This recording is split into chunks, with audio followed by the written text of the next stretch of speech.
Bueno, vamos allá. Vamos a empezar con la corrección de los deberes que teníais para hoy. En primer lugar, teníais que representar esta función que está definida a trozos. Bueno, lo primero de todo que hay que hacer es marcarnos las fronteras. Esto lo podéis pensar si no queréis marcarlo en el dibujo, ¿vale? Pero al menos las primeras veces sí que conviene. Entonces, fijaos dónde aparecen las rayas, donde tengo fronteras, ¿vale? En el -5, el -1, que se vuelve a repetir aquí, en el 3, luego aquí la función pega un salto hasta el 4 y luego aquí la función tiene una frontera más en el 6. Por lo tanto, podríamos decir que la función solo está representada, solo va a tener dibujo aquí, en esta región, en esta, que es contigua, y en esta. ¿Vale? Fuera de aquí, sabemos que la función no va a estar definida. Para representarla hacemos las tablas de valores. Fijaos que doy los dos valores del extremo, de los dos extremos y luego algún valor más. Y represento esos puntos, ¿no? El -5, -4. Veis que hago un punto cerrado porque aquí tengo un menor o igual. El -2, -1, pues es un punto que aparece ahí entre medias. Y luego el -1, 0, que también es un punto de frontera, también cerrado porque también tengo ahí un menor o igual. Y ya está, trazo la recta. Para la siguiente función, lo mismo, ¿vale? Voy representando los puntos fijándome en las fronteras que tengo, en este caso, dos menores estrictos, por lo que tendré que poner puntos abiertos, ¿vale? Fijaos, el -1, 3 abierto, el 0, 2 lo hago un poco más pequeño, un punto normal, porque ese no está en la frontera, y el 3, -1 abierto, y trazo la recta. Y finalmente nos queda la función y igual a 2. Algunos me habéis preguntado, no os acordabais o no habéis sabido ver cómo se representaba eso. Y la verdad que lo entiendo, porque así a simple vista despista un poco, ¿no? Siempre en las funciones uno dice, uy, si no tengo x, ¿cómo represento? ¿Cómo hago la tabla de valores? Bueno, hay que recordar que la función y igual a 2, la ecuación y igual a 2, es una ecuación constante. Y por tanto la recta va a ser una recta horizontal, en la que todos sus puntos tienen la coordenada segunda igual a 2. Si quisierais hacer una tabla de valores de esta ecuación, tendríais que hacer algo así. Pondríais la x y la y, daríais valores para la variable independiente, por ejemplo el 4, y luego la y cuánto tiene que valer. Pues es que me lo está diciendo la ecuación, valga lo que valga la x, la y tiene que valer 2. Por lo tanto, pues ya está, me quedará el 4,2, el 5,2, el 6,2, todos los puntos que queráis, siempre dentro del rango que nos dice la función definida a trozos. ¿Vale? Bueno, pues represento, representados solo los dos extremos, basta con eso, ¿vale? Fijaos el extremo de la izquierda abierto porque es un menor estricto, el de la derecha cerrado porque es un menor o igual. Y ya está, la recta es esa, ¿vale? Y bueno, las guías de las fronteras que me había hecho, como os insisto, ¿vale? Como no son necesarias y enseguida nos vamos a acostumbrar a sencillamente imaginarlas y no depender de ellas, pues las quito y ya está. Bien, con esto podíamos ahora ya calcular el dominio y el recorrido. El dominio y el recorrido, bueno, van a aparecer ahora enseguida, ¿vale? Pero vamos a preguntarnos primero cómo hacerlo. Primero el dominio. El dominio es recorrer el eje X. Y si yo empiezo a recorrer el eje X, veo que la función empieza a estar definida en el -5, para x igual a -5. Tiene sentido, ¿verdad? Con la función, con la definición a trozos, ¿no? Y sigue estando definida sin problemas hasta aquí, hasta el -1. En el -1 veo que no continúa esta misma rama, tiene una discontinuidad. Pero veo que justo aquí donde termina, la función empieza a estar definida ahí. Por lo tanto, el dominio continúa desde aquí, cerrado, hasta aquí, sin interrumpirse. Y aquí en el 3 sí que se interrumpe, porque luego ya a la derecha del 3 no tengo dominio, no tengo función. Por lo tanto, tendría que poner un primer intervalo que sea del -5 cerrado hasta el 3 abierto. Un salto y luego del 4 abierto hasta el 6 cerrado. Ese será mi dominio. Ahora lo pongo. Razonemos también antes de que aparezca el dominio escrito, razonemos con el eje Y. Si yo empiezo a recorrerlo desde el menos infinito, veo que en el primer lugar donde empiezo a tener función, el primer valor de i para el que empieza a haber función es el menos 4, que está aquí. ¿Vale? Por lo tanto, en el menos 4 cerrado, empiezo a poner el primer intervalo. Veo que aquí cuando llego al menos 1, no solo tengo un valor, sino que empiezo a tener 2. ¿Vale? Bueno, eso está bien, es como decir, mejor todavía, más función hay para el recorrido, para la imagen. Así que eso no me interrumpe la imagen, al contrario, sigue cubierta por aquí. Y cuando llego al 0, que aquí parece que se interrumpe, veo que aquí sigo teniendo. ¿Vale? Aquí cuando llego al 2 veo que está definida aquí y también está definida aquí. Lo mismo, eso para la imagen o recorrido no me afecta. Por lo tanto, desde el menos 4 tengo imagen ininterrumpidamente hasta llegar al 3, que es donde termina. Ya si subo más arriba para valores de i más altos, veo que no tengo función por aquí definida. Por lo tanto, la imagen termina aquí en el 3. Bueno, que es lo que aparece ahí. ¿Vale? Del menos 5 cerrado al 3 abierto, estoy en el dominio, unión 4 abierto, 6 cerrado, ¿vale? Eso en el eje de las x, y en el eje de las y es lo que hemos razonado desde el menos 4 cerrado hasta el 3 abierto. Bien, en el ejercicio 160 teníamos lo siguiente. El apartado A, el dominio es desde el menos 3 abierto, porque hay un punto abierto, hasta el más infinito. Observaréis que en el 2 la función se interrumpe, es discontinua, ¿vale? Por lo que quizás alguno haya puesto esto que aparece aquí arriba, ¿vale? Quizás alguno haya escrito, bueno, la función se interrumpe en el 2 y ahí termina cerrada y luego se vuelve a iniciar en el mismo 2 abierto, ¿no? Pero bueno, tenemos que darnos cuenta de que si el 2 está incluido, porque el corchete me dice que lo está, en realidad estos dos intervalos se unen, se fusionan, ¿vale? Por lo tanto, en realidad, este intervalo es este de aquí y este es más correcto matemáticamente que este. En cuanto a la imagen, vemos que la imagen empieza en el menos 2 y parece que la gráfica se empeña en mostrarnos que sí, que el menos 2, hablo de valores de la i, está ahí, ¿vale? Está tocando, por lo tanto cerrado. Y ahora avanzamos. Y bueno, como tenemos esa rama de la derecha que no está interrumpida por ningún punto, por ningún valor, tenemos que suponer que sigue esa misma tendencia hasta el infinito. Por lo tanto, que por mucho que suba en las síes, siempre voy a tener gráfica por ahí. Esa idea de la función que no está interrumpida por un punto abierto o cerrado es importante, porque es lo que nos va a dar dominios y recorridos infinitos. En cuanto al apartado B, tenemos lo siguiente. Hay que tener cuidado, ¿vale? Si os fijáis en la escala de la gráfica, cada cuadradito son 2 unidades. Si no os habéis dado cuenta de esto, seguramente tendréis estos mismos resultados, pero todos divididos entre 2, porque a lo mejor habéis contado solo cuadrados sin tener en cuenta que van de 2 en 2 esos cuadrados. En todo caso, el dominio, empieza en el menos 2 y termina, se interrumpe en el 6, ambos abiertos. La función pega un salto y luego en el siguiente cuadradito, estamos ya en el 8, la función vuelve a tener dominio, cerrado en este caso, y continúa hasta el 12 abierto. Y la imagen, bueno, pues en este caso es continua y no se interrumpe. Empieza en el menos 2 y cerrado, porque tengo un punto cerrado, es el punto mínimo de la gráfica, y sube ininterrumpidamente, en algunos lugares con 2 ramas, que nos hacen ver que la función no es inyectiva, ¿vale? Pero eso no afecta para nada a la imagen o recorrido.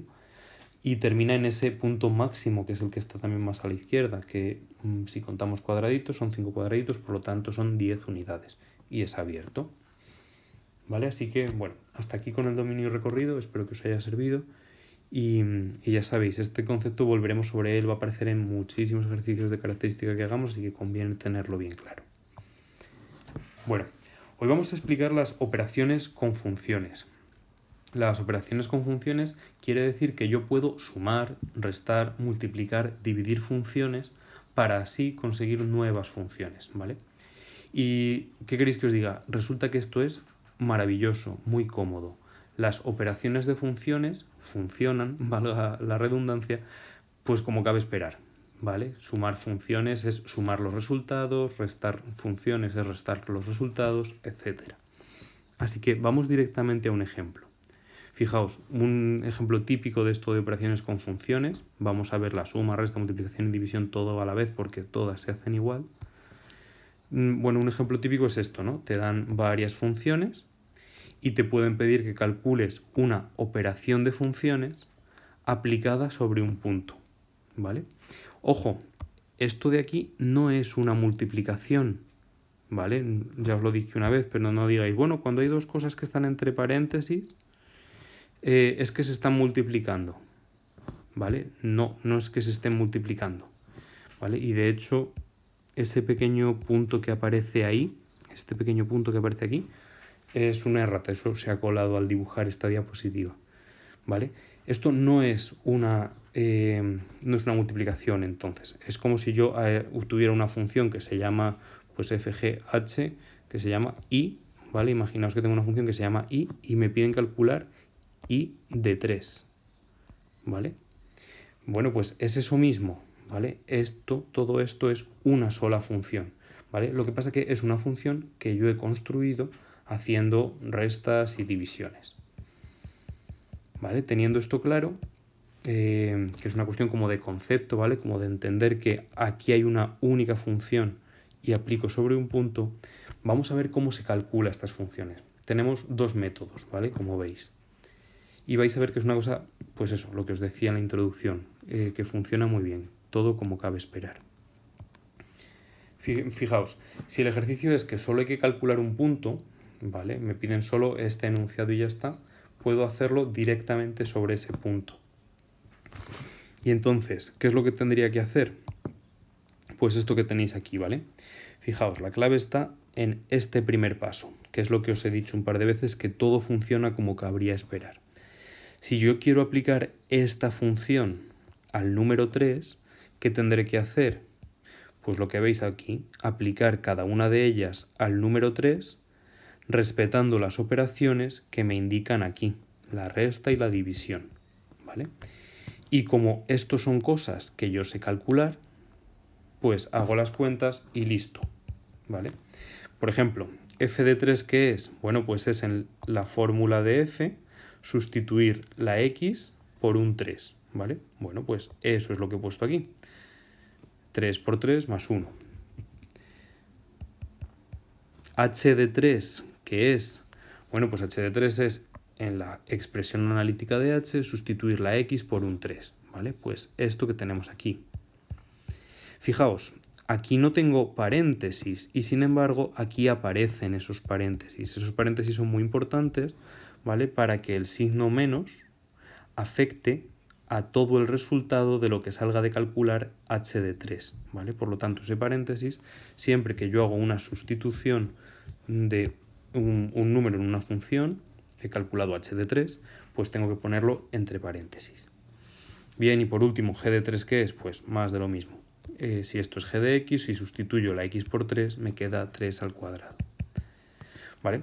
Esto ya son operaciones combinadas del segundo de la ESO que sabemos calcular todos. 3 por 3 más 1 es 10 y 3 más 2 es 5, 10 menos 5 es 5 y 3 al cuadrado es 9, 5 novenos. ¿Vale?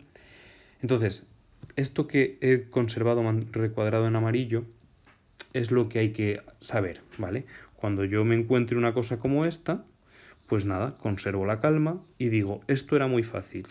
¿Y cómo era muy fácil? Pues hacer lo que sería lo lógico, ¿vale? Si me dan una operación de funciones, ¿qué es lo que hago? Pues cada una de esas funciones la aplico en el punto que a mí me han indicado. Y listo. Se hacen las cuentas y sale. Ahora bien, imaginaos que no solo os piden calcular esto, sino que también nos piden calcular f menos h partido g de 4, de 5, de 6 y de 7 y de 8, de un montón de valores, ¿vale? Bueno, pues, ¿qué es lo que podríamos hacer? En ese caso, lo que podríamos hacer es calcular algebraicamente cuánto vale esta función, ¿vale?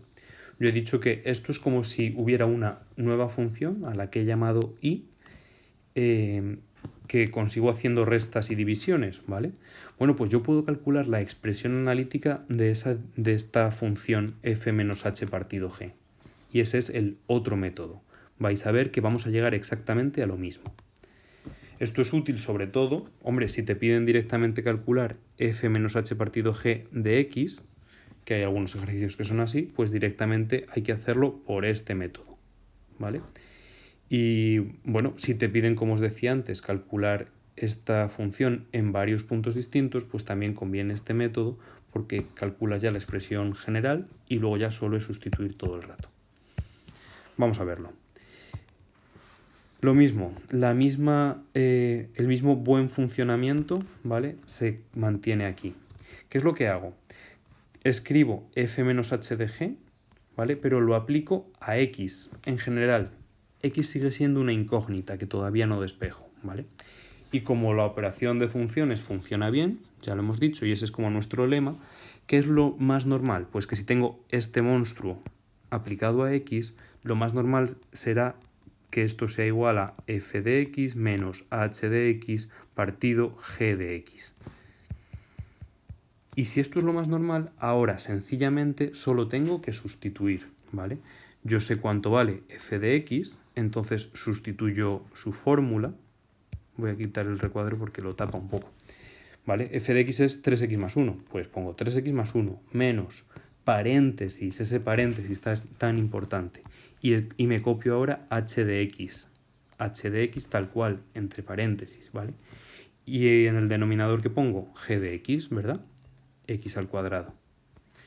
¿Vale? De modo que me he escrito una expresión algebraica que equivale a esta función. Esta expresión algebraica yo ahora la simplifico, ¿vale? Que en este caso es sencillamente hacer las restas del numerador y me queda esto de aquí. Yo puedo afirmar que f menos h partido g de x es igual a esto, ¿vale? Que es como decir que esa función y que nos hemos imaginado antes tiene justamente esta expresión algebraica. ¿Me seguís? ¿Y qué es lo bueno de tener ya la expresión algebraica? Pues que si ahora quiero calcular el valor de esa función en el 3, en el 4, en el 5, en el 6, solo tengo que sustituir la x por esos números, todos esos números que me dicen, directamente ya en esta expresión algebraica, ¿vale? Vamos a verlo con nuestro ejemplo. Nos piden f menos h partido g de 3, ¿no? Pues vamos a calcularlo. Si quito esto, ¿vale? Veis que aquí lo que hago es calcular f menos h partido g de 3 sustituyendo en la expresión algebraica que he calculado. Donde pone x pongo 3. Entonces me queda 2 por 3 menos 1, eso es 6 menos 1, que es 5, partido 3 al cuadrado, que es 9. Como podéis observar, llegamos al mismo resultado por dos caminos distintos. Y esto es la suma, la resta, la multiplicación y la división. Las operaciones que aquí te den en el enunciado, ¿vale? Esto siempre te lo dan, pueden ser tan complicado como se le ocurra al maligno profesor. Y estas funciones que te dan como datos de partida, pues también pueden ser tan complicadas como se le ocurra al maligno profesor. Pero el procedimiento, como veis, es muy sencillo y es todo el rato lo mismo. Y lo único que hay que tener en mente, ¿vale? Es este lema, ¿no? Que las operaciones de funciones funcionan bien, ¿vale? Y que por tanto lo más natural es hacer lo que tenéis aquí recuadrado en amarillo, aquí o aquí, que en el fondo es lo mismo, con un punto o con una x en general para muchos valores. Bien, esto de las operaciones con funciones, hasta aquí no tiene ningún misterio, pero hay una operación más. Nosotros sabemos sumar, restar, multiplicar y dividir números, pero las funciones tienen una operación extra que solo se puede hacer con funciones. Esa operación se llama composición. Y claro, como nosotros no sabemos componer números, puede resultar un poco menos intuitiva. Pero vais a ver que se hace exactamente igual que la suma, la resta, la multiplicación y la división. Vamos a verla. Vamos a empezar primero entendiendo con un ejemplo, el mismo de antes, las mismas funciones quiero decir. Vamos a empezar entendiendo qué sentido tiene esto de la composición y después os explico cómo se trabaja luego con ella, ¿vale? Pero primero el sentido. Bien, imaginaos, nosotros tenemos la función f, ¿verdad? La tenéis ahí arriba escrita, la función f, la regla f nos dice que cojamos un número, lo multipliquemos por 3 y le sumemos 1, ¿de acuerdo? De modo que yo podría calcular algunas correspondencias, ¿verdad? El 2, pues 2 por 3, 6 más 1 va al 7, ¿verdad? El menos 1, 3 por menos 1 es menos 3 más 1 menos 2, ¿vale? Sé cómo funciona f, sé trabajar con la regla f. Bien, y yo sé trabajar igualmente con las otras dos funciones, ¿verdad? Con la g, con la h. Pero, ¿qué ocurriría si yo, en vez de aplicar la función g a la letra x, es decir, a mi variable independiente, yo cogiera y aplicara esta regla, la regla g, la regla elevar al cuadrado, a los resultados que he conseguido de la función f? Bueno, pues en principio no ocurriría nada muy extraño, ¿verdad? El 7 iría al 49, 7 al cuadrado, ¿verdad? Y el menos 2 iría al 4, menos 2 al cuadrado es más 4. ¿Y cómo escribiríamos eso que aparece aquí? Porque claro, yo no he partido directamente de la x para poner g de x. He partido de la f de x. ¿Qué os parece si ponemos una cosa como esta? Puede resultar un poco extraño la primera vez que lo vemos, pero en el fondo tantas g's y f's no tienen que agobiarnos. Sencillamente estoy diciendo que primero he hecho la f, que es lo que está más dentro, y que luego con los resultados que he obtenido he hecho la g. Bueno, pues esto es la composición de funciones.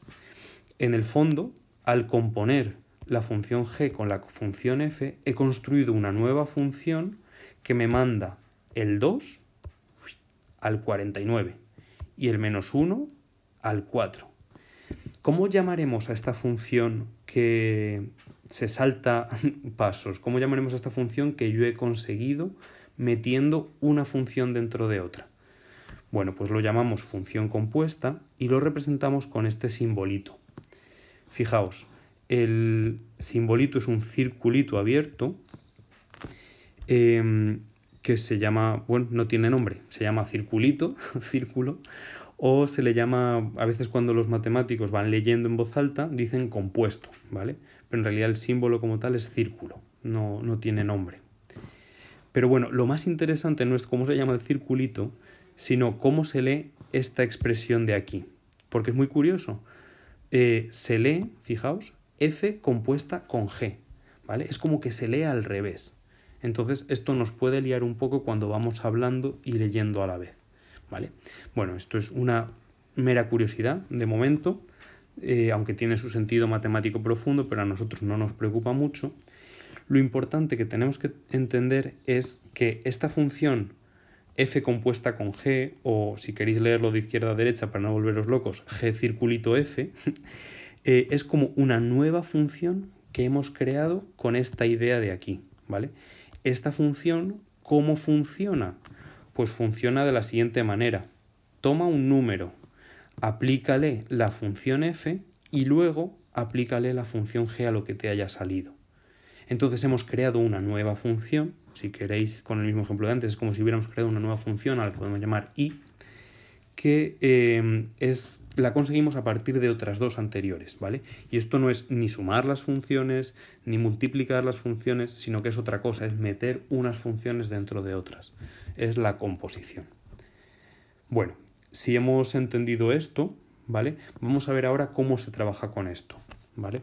Hacer ejercicios con esto es más fácil que entender el sentido profundo de lo que es la composición. Vamos al mismo ejemplo de antes, idéntico e idénticamente que antes, dos métodos que son análogos a lo que hemos hecho antes. Si me piden calcular esto de aquí, ¿vale? F compuesta con G de 3, lo que tengo que hacer es, bueno, si quiero hacerlo directamente sobre el 3, puedo hacer lo siguiente, decir, vale, ¿cuál es el cuadradito mágico que tengo yo en este caso? ¿Vale? Pues este de aquí. Hay que recordar que f compuesta con g de 3, o sea, g circulito f de 3, quiere decir que primero hago f de 3, por lo tanto eso va a ser lo que está más dentro, y después hago g de lo que me haya salido. O si queréis un truco todavía más sencillo, es como si yo me escribiera el g circulito f de 3, ¿vale? Y yo hiciera un poco de trampa con los paréntesis. Y entonces los cambiara así a mi antojo, ¿vale? Para escribir lo que tenéis aquí a la derecha. ¿Y qué es lo que nos queda? Pues eso, que primero hago lo que está dentro del paréntesis, f de 3, y después la g. ¿Vale? Si yo recuerdo esta fórmula, aunque no la comprenda muy bien ahora por el momento, a partir de aquí todo ya es sencillísimo. ¿Por qué? Porque es exactamente la misma lógica de antes. Yo sé que lo primero que tengo que hacer es, pues lo único que sé hacer en esta situación, f de 3. Y f de 3 es que yo me vaya a la f y donde pone una x ponga un 3.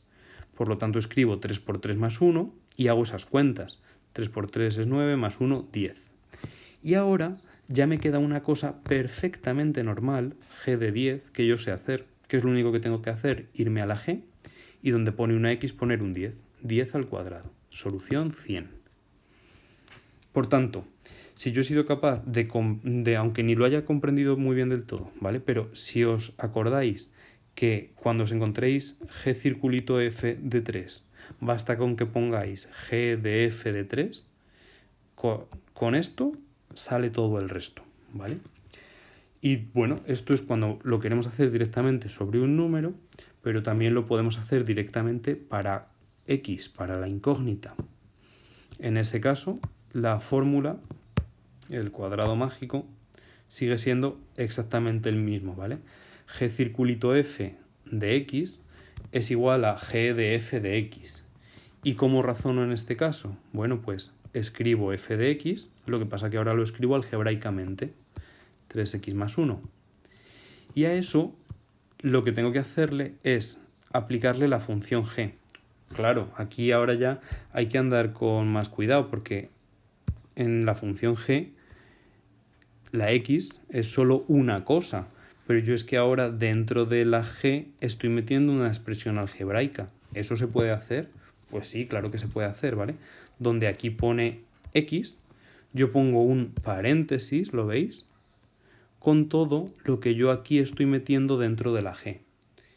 Y bueno, pues me queda eso, el 3x más 1, todo entre paréntesis y elevado al cuadrado, que es lo que hace la función g. De modo que me queda una expresión algebraica que, igual que antes, yo puedo simplificar. ¿Cómo la simplifico? ¿Esto suena de algo? ¿Identidades notables? Efectivamente, bingo. Esto es cuadrado del primero, o sea 9x al cuadrado, más el doble del primero por lo segundo, 2 por 3x más 1, perdón, 2 por 3x por 1, 6x, más cuadrado de lo segundo, 1 al cuadrado, que es 1. Hemos encontrado una expresión algebraica que equivale a la composición, ¿vale? De modo que si yo ahora quiero calcular el valor de g circulito f de 3, basta con que yo ya en esta expresión sustituya las x por 3. Calculo la imagen que me piden de esta manera. ¿Veis? Aquí lo que hago ha sido sustituir en esa expresión, sustituyo las x por 3 y hago las cuentas. 9 por 3 al cuadrado, o sea, 9 por 9 es 81, más 6 por 3, 18, más 1, 81 más 18, 99, más 1, 100. Llegamos a lo mismo por los dos caminos. Bueno, pues como veis, trabajar con la composición no es difícil, ¿vale? Es aprenderse el cuadradito mágico de cómo se utiliza la composición y luego sustituir lo que me dicen las definiciones de las funciones. No es complicado, ¿vale? Lo complicado y lo que sí que puede que nos lleve un poco más de tiempo y un poco más, sobre todo, de ir trabajando con esto tranquilamente, es comprender el sentido. Termino con una última noción, ¿vale? Bueno, lo primero de todo, para que apuntemos en teoría este cuadradito mágico, que como veis, pues el propio diagrama que nosotros del que hemos partido, el propio ejemplo, nos lo dice, ¿vale? La función g circulito f, o sea, f compuesto con g, es lo mismo que g de f de x, ¿vale? De aquí sale el cuadradito mágico que utilizo en la práctica. Y el comentario que quería haceros es que tengáis mucho cuidado porque la suma es conmutativa, es decir, da lo mismo hacer f más g que g más f, ¿verdad? Eso lo sabemos perfectamente. 2 más 3 es lo mismo que 3 más 2 y con las funciones también. Sin embargo, la composición no es conmutativa, ¿vale? Y pensadlo, en el fondo tiene mucho sentido. Si nosotros aquí arriba tenemos g círculo f, podríamos preguntarnos, bueno, ¿y f círculo g qué significa? Podríamos hacernos el diagrama análogo para f círculo g, ¿verdad?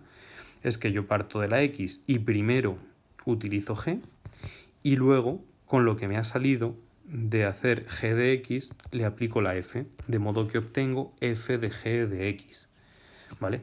Lógicamente, casi nunca va a ser lo mismo hacer f que g, ¿vale? No va a ser igual hacer primero g que f, ¿vale? Aquí tengo la misma expresión, ¿vale? La análoga, la formulita mágica, ¿vale? Veis que aquí la f y la g están cambiadas de orden porque aquí están cambiadas de orden, ¿vale? Y entonces, en general, tenemos que aprender que esto de aquí, ¿vale? Que g compuesto con f, en general, no va a ser igual a f, lo he leído ya al revés, ¿vale? Quería decir, g círculo f no es igual a f círculo g, o bien leído, f compuesto con g es distinto que g compuesto con f. Como sugerencia, muy recomendable, que hagáis esta comprobación, ¿vale? En el ejercicio anterior, calculad g compuesto con f, o sea, f círculo g, para que os convenzáis de que son resultados totalmente distintos. Y aquí se termina. De deberes, como ha sido un poquito denso, ¿vale? Solo 2 ejercicios. Y ya sabéis, cualquier duda del vídeo, de los ejercicios o dudas en general que os vaya surgiendo, pues me escribís y os trato de resolverlas lo mejor que pueda, ¿vale? Mucho ánimo, que esto de las funciones es apasionante, pero un poco cansado. Que vaya bien. Adiós.